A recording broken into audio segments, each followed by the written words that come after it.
Now, this is not something I usually do, but when I recorded this episode with Paul a few weeks ago, he was a brown belt. And now, in the last week, he's recently been promoted to be a black belt in Brazilian Jiu Jitsu. Paul, from me and all of the listeners and people watching this show, I want to wish you a massive congratulations, not just for now, but for the many years of training and teaching you have ahead of you. You're listening to the Jiu Jitsu Lou podcast, and I'm Lou Temlett. I'm guessing you're having a good day because either you've been on the mats, considering getting on the mats, or maybe you're recording instructionals and studying form. I'm so happy you're here listening or watching this episode. Please don't tap out before the end. When you want to live stronger for longer, start training Jiu Jitsu.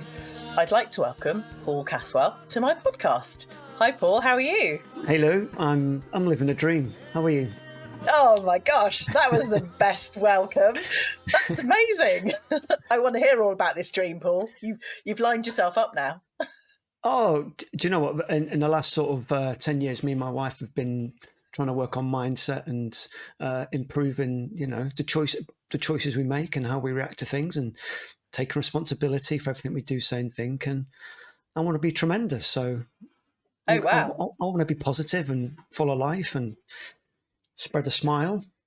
And live for longer, it seems. Oh, let's go. The next 1,000 years, we're going to be smashing it.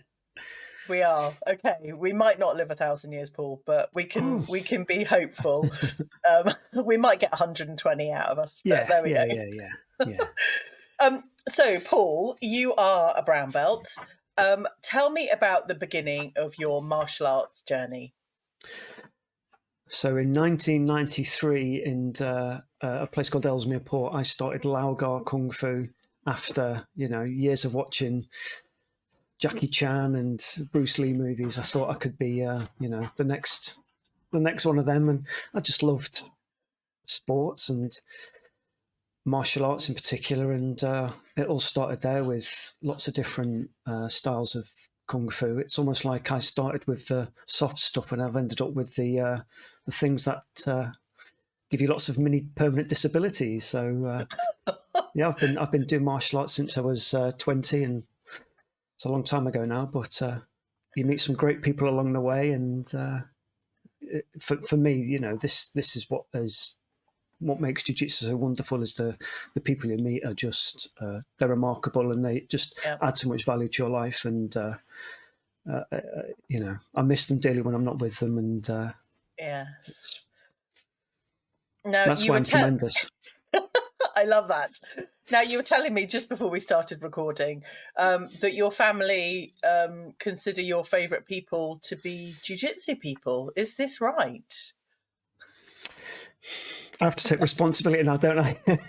I guess because I talk about them a lot, and it must be. I'm wearing a jiu-jitsu outfit. I said to you earlier, I wanted to wear my rash guard, but all these little gifts are always jiu-jitsu related, and it's a polite infection, isn't it, into your life? How it takes over. Absolutely. Yeah. But no, of course, it's my wife and kids come first, honestly. Okay, I'm sure anyone listening or watching this show would absolutely agree that family come first, jiu-jitsu family comes second. We won't hesitate too much. No. Okay, Paul, where do you train at the moment? And tell me about your journey to brown belt. Okay, so in 2017, I started at Patello Brazilian Jiu Jitsu, and that's named after our instructor Rodolfo Patello, and he's from Belém in the north of Brazil, and he came over 8-9 years ago. And I was training Jeet Kune Do at the time, and I saw that this club was opening nearby, and I thought, maybe I'm going to go and investigate this. So I've been with Rodolfo now since August 2017, and I've always been, either one of the oldest there or one of the smallest. So I've enjoyed the struggle of just putting, this thing that is jiu-jitsu. It's not Yeah. easy, as Rodolfo's English has got better, he'll say this isn't ballet, because that's much more difficult than jiu-jitsu. And I think it's just about being consistent. It's about turning up and putting the work in, and Yeah. just working really, really hard and relentlessly chasing something. Even though I only go 3 times a week. But Yeah. our classes they tend to be 2.5 hours long. So we have an hour Oh, wow. we have an hour for technique, and then the rest of it is devoted to sparring. So when I got my brown belt, it's almost 2 years ago now, I've started just to keep a log of how many rolls a day. I was just curious, and I'm coming up on 1,500 rolls at brown belt. Wow. Now, I'm How sure do there's a you, lot of. Come on. what do you have a special notebook? How do you It's record all of just these? I've many special notebooks, and one for my training log and one for my jiu-jitsu rolls. Yeah, and no, I just keep it on a Google slide of a little spreadsheet, and it's fascinating to see. Do you have the names of your sparring partners as well? Oh yeah, oh yes, and it's coloured, so each person, whatever belt they are, it's coloured, so I Okay. can see Have you got who's. your wins? Have you got your wins in the sparring or submissions or Do you know submission what attempts? I've recently opened another tab, and that's called submissions. So I wanted to see, since I started doing my Instagram, Yeah. what I've got recorded in terms of, I wanted to try and log the type of submissions I've got. And yeah, so I've got that. There's a bigger range than I thought, actually, because I thought I was quite one dimensional. Yeah. But I do like a strangle of various types. And they seem to be the ones really, really. So a Kata gatame is the one that's the one that's really popular for me at the moment. Yeah. But I'm trying to be intentional and to work on different aspects of the jiu-jitsu. So this time, when I got my brown belt, I thought I need to try and be better on top, because I struggled because I'm so small compared to most people. Yeah. And I thought, I've got to stop using that as an excuse, and it's time to be a bit more intentional on what I'm trying to do. And I try and be a lot more intentional now. So with each role, I try and have 2 intentions that I'm trying to go for. So they're my metrics of success in terms of submissions are great, but that's the icing on the cake, isn't it? If you without the bits before that, you're never going to get the submission. So I'm trying to be better at the bits before, so pinning and escaping, and I'm trying to develop just relentless pinning for someone small, against a bigger person. I'm overwhelmed by your. I mean, you're a brown belt, so all hail to Paul. But there's that there's that sense of complex thinking, mindset, technique, kind of seeing where the gaps are, making note of the range and vastness of your ability, which sounds fantastic. Actually, it sounds like everybody should be doing this.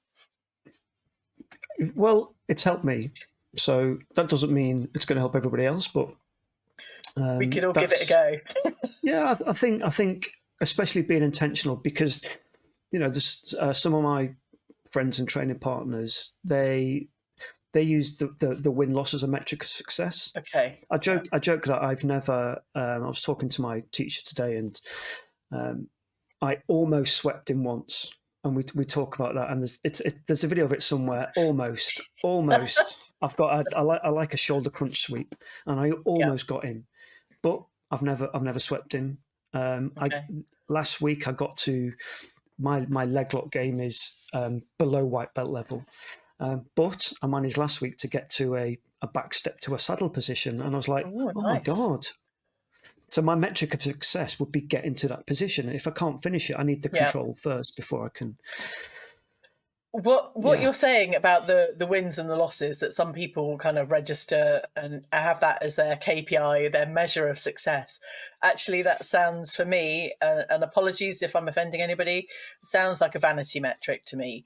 From a social media perspective, it's the number of followers, the number of whatever, but actually taking it another level and working your game to be able to get to that submission rather than the superficial kind of submission sounds really like a growth mindset in terms of your kind of, the way you're operating. Yeah, I'm trying, Lou. I'm trying, and growth mindset's really hard because there's so many people I encounter in my life and in my day job as well, where fixed mindset and is just so prevalent, and trying to nudge towards a growth mindset. It's hard, isn't it? Right? Because I see myself as unexceptional as a brown belt. We had like I was talking to you before, we had a purple belt rock up today who's 20 years younger and 20 kilos heavier. And, I found it really, really hard against that lad. Yeah. But I was like, but those things matter. Youth matters. A deficit of weight or a whatever, what's the opposite of deficit? That matters as well. So, and if I'm just going to walk around getting grumpy at myself, I got beat. Then what am I doing it for? What am I doing it for? I'm not trying to improve. That's not going to improve because this is about skill acquisition and refinement. Yeah. And if I can't refine my skills, then I've got to take responsibility for that. Absolutely. Making excuses they're just excuses, aren't they? Yeah, it was interesting when you mentioned the making excuses or having excuses for your game.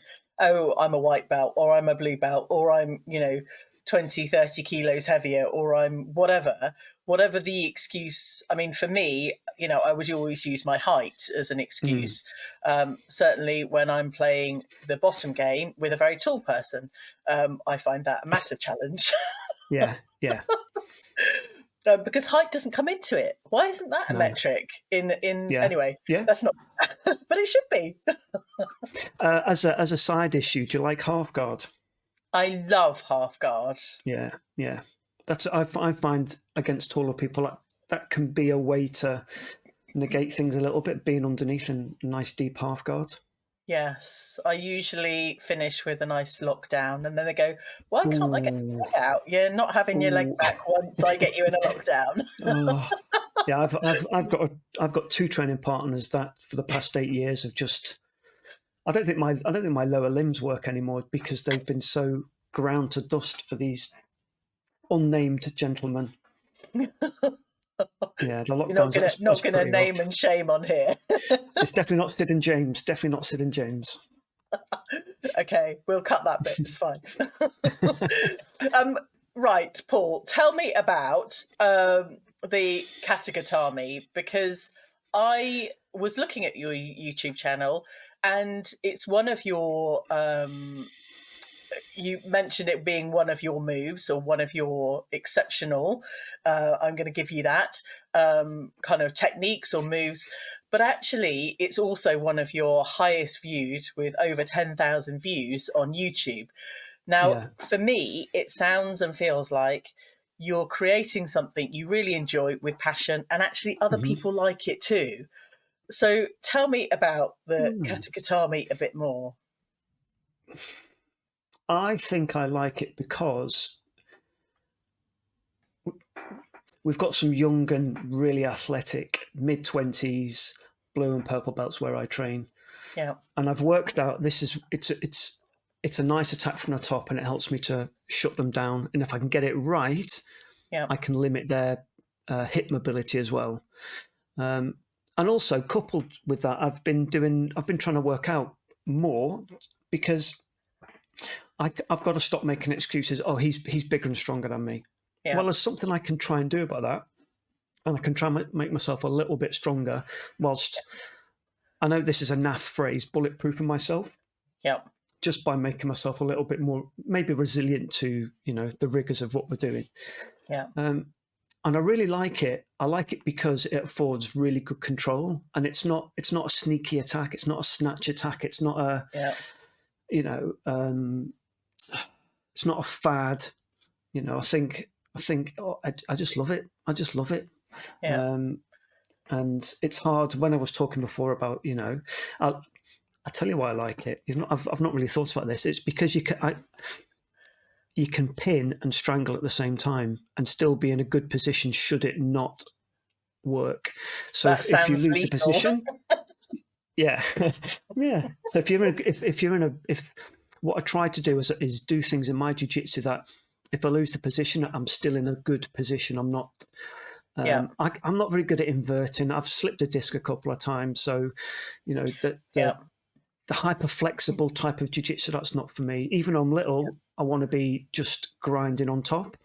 Yeah. And then I found the Kata gatame just seems to be a nice synchronicity with, apart from my instructor, he said it doesn't work. So, nothing works on him.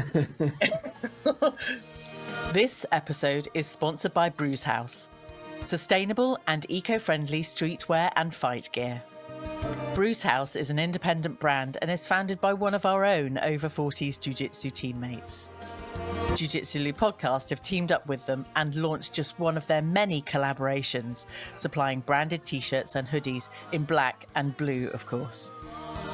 The hoodies are super comfortable, and unlike many hoodies, you can actually pull your sleeves up and get down to business.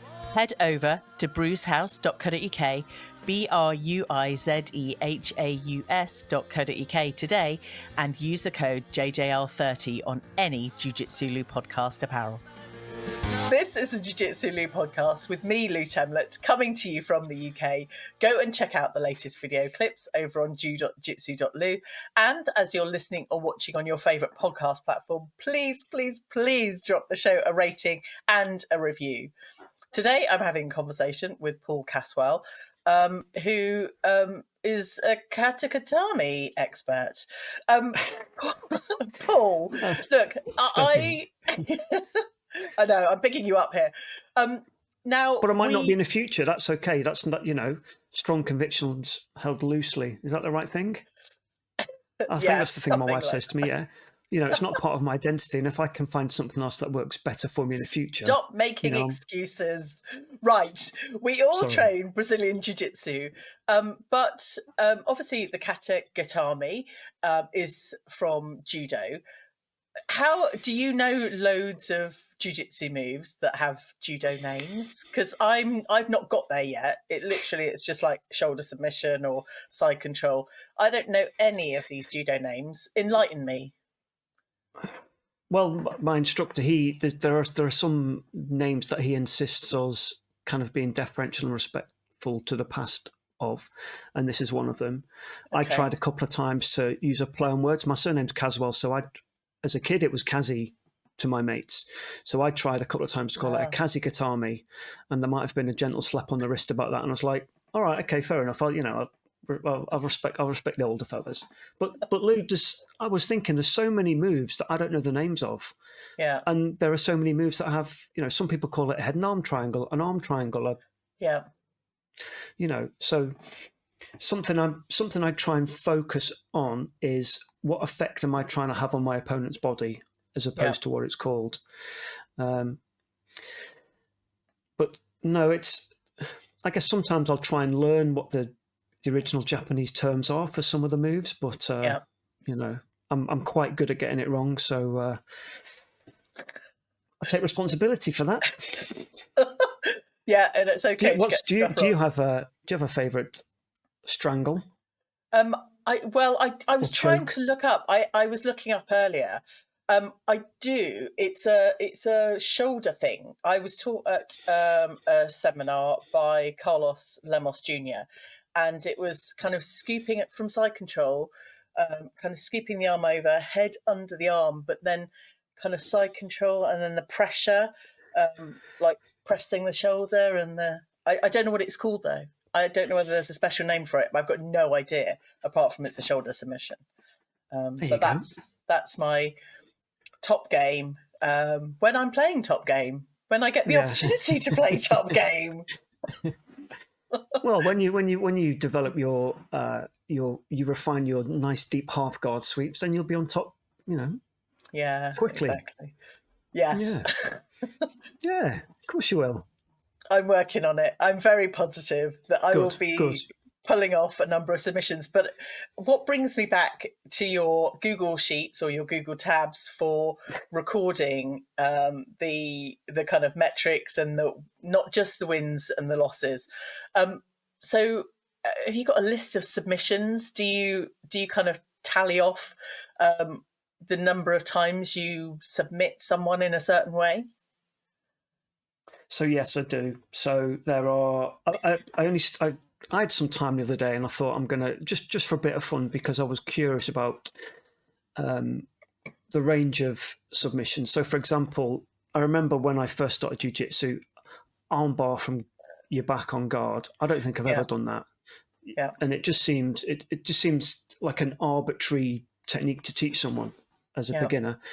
And I wanted to see, where are for example, the holes in my game, because there's that, I don't know, Dean Lister, whoever said it, years ago about leg locks, why ignore 50% of the body? Yeah. And I'm not ignoring 50% of the body. I'm developing my skills in attacking the bottom half of the body, but yeah, I'm predominantly, necks and arms. But I'm happy to, put myself in bad situations against people, regardless of their belt. And if it means I'm getting tapped because they're attacking my legs, then great. Let's. I've got to learn and I've got to refine my skills and understanding of those positions. It's not. I'm not. I'm humble enough to think, well, I shouldn't be beaten by anybody that's not a brown belt. In my opinion, that's absolute nonsense, because if I make a mistake and if they're better than me in a certain position, then I need to learn to be better in that position. So I think it just gives us the opportunity to kind of scale up our game and improve. Opportunities to improve. So like a year ago, I wasn't doing knee bars. And the type of knee bar my instructor likes is where you're in half guard and you use your legs for the knee bar, as opposed to like an arm bar style motion for a knee bar. And, I think that's on my little slides, that's my highest lower leg attack in submissions. Is some people call it a dog bar. I'm not quite sure why, but a knee bar with your legs as opposed to a knee bar with your arms. Nice. In this time next year, they still sound lethal. Still sound lethal. But joking aside, Lou, the good thing is people know that I'm going to try and do that from bottom half guard, and then because they don't want it to happen, they'll move, and I can get to a better position as a result of that attack. So it's not about things being finalized. And don't be married. I don't want to be married to a position or a technique, and if it's not working, you've got to get out straight away. Yeah, exactly. It's how long you can, when I can't quite loop the lockdown, I do have to kind of move into the sweep. You can't just stall and stay there. You've got to move things on. I understand. Yeah, of course. Yeah, of course. And it's about, I had a couple of roles over the holiday period, and just some incredible flow rolls, which I've never. Well, it's been a while since I've experienced flow rolls. It was literally sparring session after sparring session. I didn't even count in the 2 hours. It was end to end, 6 minutes repeated the whole session. Nice. Which was really quite enjoyable. I could have, I'm not saying I would do 24 hours of that, but, I would easily, clock up maybe 6 or 7, I think I could do. Wow. That's really impressive. Yeah, well, I mean, it's on the list. It's on the list. I'd like to do a longer sparring session. Do you prefer gi or no gi? I was going to ask you the same thing. I quite like gi, but I haven't trained no gi much. But my flow rolls were no gi, so I feel like that's my gameplay for 2025. Nice. Much more no gi. It's just warm ups are easier. The flexibility, more flow. You can. It's a lighter game in terms of mindset and physicality and just everything else. So I think watch this space. But how about for you? Do you know, I'm torn between the two. I like doing no-gi against my bigger training partners because I feel it's harder for them to hold me down. With the gi, they can just grab something and pin me down. They've got more control points. But no, I like them both. I like my teacher. He's got a really creative, might be the polite way of saying it. Cruel might be another lapel game. So having suffered underneath, essentially, I've just been humiliated for 8 years by this fella with his lapel controls. It helps. I do like the gi because I can control bigger people. With the jacket's a bit better, but I like both. I think no gi's a bit easier on my body. But I don't know. There's something I can't. The word evades me, but something a bit more romantic in my eyes about a gi. I mean, I'm an old fella, so I grew up watching people doing kung fu and karate in the 80s, wearing different types of gis, and judo in the Olympics, and we all wear clothes, don't we, as well? So it's not as if we walk around on Rio Beach in our shorts all day long. So I just I'm torn between the two, and part of me thinks that as I get older, will I just focus on one or the other? And no, I think it's really good to mix both. it up. Yeah, it's good to mix it up. And some people, they are the same, but I do find them really different as well. Yeah. Because actually, do you know what I haven't done? You're going to send me down a rabbit hole now. Is the different my little list of submissions? Which one a gi and which one a no gi? Yeah, you'll have to colour code. You have to colour code in a different way. You'll have to have a grid system now, Paul. Yeah. Well, do you know, Lou? At one point, I thought I was. There's been twice in my jiu-jitsu career I thought I'd invented moves, which of course is the most ridiculous thing to say, because I don't really watch any pro jiu-jitsu, or I watch the UFC, but no real jiu-jitsu stuff. So there's a choke called. Have you heard of the Bravo choke? I haven't. No. No. See, I thought I'd invented that. Then not long after, I saw someone doing it, and I was like, oh no, and I thought I'd invented the shoulder crunch sweep as well. This is absolutely outrageous. I can't believe I'm saying this. And then someone sent me a video from our club about Gordon Ryan doing it. I'm like, oh yeah, clearly I'm not that good. So, but that's okay. You are that good. You're just a bit later to the game. Yeah. But no, check out the Bravo choke. That's a really nice one in the gi. It's a really nice one. Especially if you play, it's a good one off your back, because it affords really good control of your opponent in your guard. It's lovely. Okay, nice. That's high on the list as well. Okay, fantastic. So, Paul, you are Masters 5, and have you competed recently? Do you intend to compete? I did. Tell me about it. I competed when I first did jiu-jitsu back in the 07, 06. I did a couple of comps, very, very long time ago. And then I did one last summer down in Surrey in the Surrey Open, and I had my match. It was a really fascinating. I don't get performance anxiety. That sounds too lofty, but I don't like competing in front of other people. I just feel I just get super, super nervous, and I wanted to do it because I felt it was something I needed to do. And out of it, I've developed a friendship with somebody, and I've been to visit him, and he happens to play Scar in the West End Lion King, and he's done it for 14 years. Oh, wow. And he's just got his black belt. George, well done, sir. And that's what's mad about this. You're literally trying to kill somebody, and you become the best of friends. Yeah. Yeah. And then my instructor messaged me a couple of nights ago saying 2025, let's get some more medals. And people keep, I feel like it's out of my system. I don't feel like I've got anything to prove. I felt like I wanted to prove it to myself, to almost validate my jiu-jitsu, because I only train it really against the people at the club, so I didn't have an outside metric of. And actually, do you know what? To be fair to my opponent George, he dropped down a weight category and an age category because he's 58 and 6 or 7 kilos lighter than me. So absolute respect for him for doing that. He didn't have to. He could have just but it was I remember parts of it, and there's parts I just don't remember as well. But it was really, really. You've competed, haven't you? You've competed at some big Yeah. competitions. Well, How do you one. I how do you mean, find it? well, I was when you were saying about performance anxiety. For me, I connected with my years as a dancer, Okay. doing competitions, but gradings and all those sorts of things. We had to do whatever. But actually, in the partner dancing that I've done over the last 20, nearly 30 years, I'm just out there in my space and I feel completely comfortable.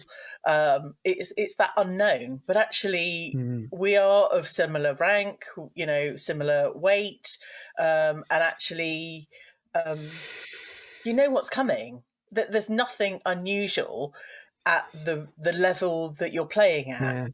yeah. You know everything at any level. If you're going into competition, you know as much as you need to know for that thing. That is it. That's my feeling. And obviously, if you have more That knowledge, feels, yeah, no, but do you know what? That's quite reassuring because mm, in my head, I'm shaking my head going, no, it's really scary. I don't know what's coming my way. But that was beforehand. As soon as it yeah, started, yeah, uh, he took me down, which I just wasn't expecting. I was kind of in some sort of bizarre sort of time slip. But as soon as it was on the floor, I'm like, I'm okay. I know what I'm doing here. It's all right. We're yeah, going to be all right. We're going to be all right. Um, yeah, so if I do it again, I'm going to try and tell myself that. yeah. Um, You know but everything you need to know. That's it. And I'm I just like that. I'm just That's coaching I like that. myself. Yeah. At any No, level. I like that. It's like whether you're doing GCSEs or A levels Mm, or any higher exams, you know what you need to know for that yeah. time. Your professors or your teachers have given you that knowledge and you've learnt that knowledge. You wouldn't be at that position if you couldn't do it. And if you can't do it, then Yeah. you can learn from that. I do. Suffered's not the right word. It's not the right word. Um, I'd say I've suffered from like I'm going to get found out. All through my life, I've felt like an inferiority, Yeah. and I've always tried to sort of fight against that to be the. Mhm. This is going to sound poncy, but the best I can be. But Yeah. I've always worried that someone's going to tap me on the shoulder and go, "Oh, like for example, at school, I only got 6 GCSEs, a B and 5 Cs, but I Yeah. got maths and English, which is what I needed. I scraped into A levels. I scraped Yeah. university. I managed Yeah. to get a job as a teacher in 1997. God knows how, but and I've been there ever since. And I've always been waiting for this little tap on the shoulder to go, we know what you're up to, but it's not come yet, Lou. So, Yeah. and one day, obviously it won't, but we were talking earlier about mindset, and that's something I've got Yeah. to try. And I think it would be quite easy to go down a negative downward spiral and Yeah. to listen to those uh, negative words in your head, you know. Yeah. But for me, that's one of the greatest battles is just not listening to Yeah. whoever it is telling me negative things in there and Yeah. trying to, growth mindset, be positive, take Yeah. responsibility, keep And working actually, hard. the more positive you are, the less the negative moves away from, or I mean, the more the negative moves away from you. It's Mm, like your Kata gatame is, thousands of views. You love that. And actually, the more you do the things you love, the rest of the stuff just drops away and it's irrelevant. It's not even mm. coming to play in your positive space. It's just not. I like that. Thank you. A bit of therapy in there. No, I feel buoyed by that. Yeah, thank you. Good. So you should. Yeah, yeah. Now, we'll keep talking about your instructionals and your video work because obviously at the beginning of the episode, I mentioned instructionals, and you were telling me a story about the fact that someone had recognised that you always have a camera on you and you're always filming, um, you know, technique. Tell me more. Yeah, yeah. I think I read something. This is for the younger listeners last century about journaling. So I used to have the different martial arts I did. I had different. I kept blogs going because I wanted a place to remember what I'd done, and writing it down was helped me to remember, but also to reflect on what had happened. And I've just been. I think there's an honesty to it. There's no hiding. So on our club YouTube, I put up there. I video everybody's roles. So I've just got a camera holder on the door, and I just record, and all of our roles go up there. So there's nothing. Everybody can see whatever we're doing in terms of our sparring. So win, lose or draw, and I started to make little highlights of the people at the club, including myself.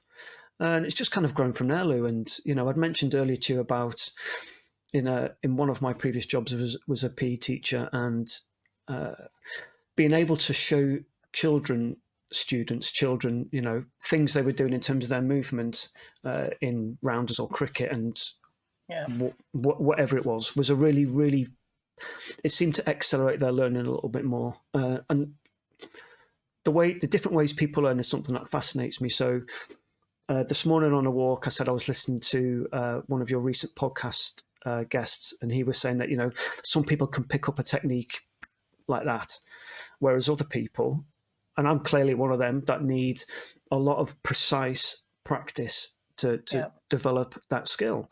And I'm fascinated why some people are what appear to be faster learners. Is that because they're just more kinesthetic and that's their preferred learning style? So, for example, if I am afforded opportunity to guide a lesson at our jiu-jitsu club, I'll try and hit different aspects of learning styles, and I'll try and present information in different ways, making sure that people know what the objective of the lesson is, rather than just, I can't armbar from my back. So I'm fascinated. Also, do you know, I'm fascinated to have a record of. There's no photographs of me as a kid. There's no videos of me as a kid. So selfishly, I'm almost just trying to catalogue my life and journey as I go along. Because that doesn't exist, other than the memories I have in my head. And I guess conversely, I'm worried about the end of my life. And if I can't remember what my life was, maybe these are going to trigger some memories in my head. And it's just, and I like watching back what we were doing, because actually a lot of the times, today, for example, I didn't video the rolls, and I think I had 10 rounds today, no gi. And it was really, really, really tiring. I was properly knackered today. And I'd like to video those so I could go back and just see what was going on. Because I like to always keep learning and analysing and seeing what I can do a little bit better, because it's easy just to sit there and, do nothing, I guess. One of the things that comes up, actually, if you had 10 sparring rounds, maybe a tip for competition, how tired were you at match 4 or 5? So when you're competing, when you don't have much time, how do you perform? What do you need to do to be able to perform in your second, third or fourth match in that bracket? How are you going to be? What do you need to give yourself to get through to medal status? That's where that kind of comes up for me, that it could be used in that way. But I think, thank you for sharing. It is really important to document. I think it's important. Maybe some of my listeners and people watching this will feel it's important as well, to have those visual memories, whether it's learning or whether it's reflecting, and actually justifying your progress and being able to give yourself that little kind of high five or a tick in the box that you've actually got that far, and it wasn't a dream and we didn't make it up. It was real. I know. This might be the thing I've stuck at most in my life, this jiu-jitsu stuff.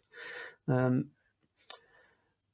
it's really hard to articulate why. It's easy because it's really good fun.